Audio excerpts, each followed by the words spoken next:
क्या सच में हनुमान जी ने खुद भगवान राम को पहचानने से इनकार कर दिया था?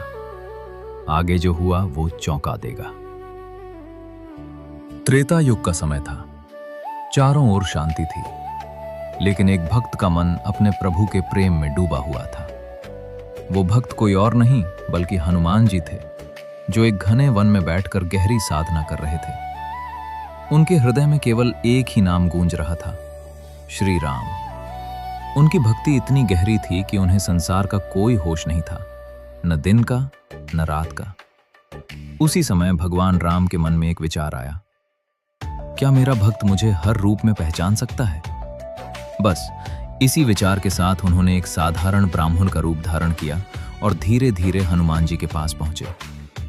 ब्राह्मण ने मधुर स्वर में कहा, हे वानर, तुम किसका ध्यान कर रहे हो? हनुमान जी ने आंखें खोली। उनके चेहरे पर तेज था। उन्होंने शांत स्वर में कहा, मैं अपने प्रभु श्री राम का ध्यान कर रहा हूं, जो इस संसार के सबसे महान हैं।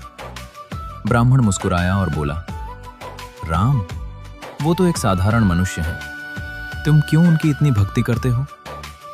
जैसे ही ये शब्द हनुमान जी के कानों में पड़े, उनका चेहरा बदल गया। उनकी आंखों में अग्नि जलने लगी।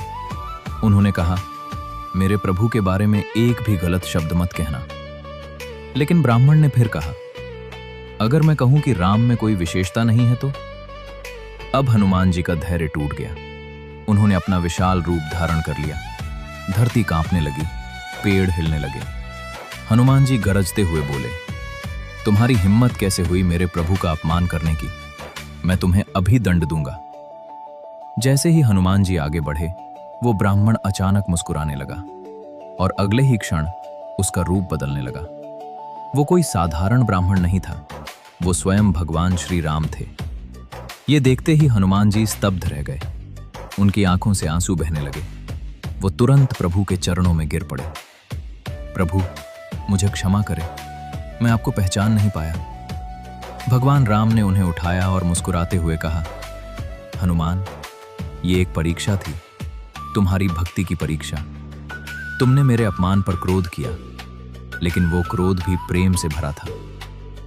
सच्चा भक्त वही होता है जो अपने भगवान के सम्मान के लिए खड़ा हो जाए। ये सुनकर हनुमान जी की आंखों में और आंसू आ गए। उनका हृदय प्रेम से भर गया।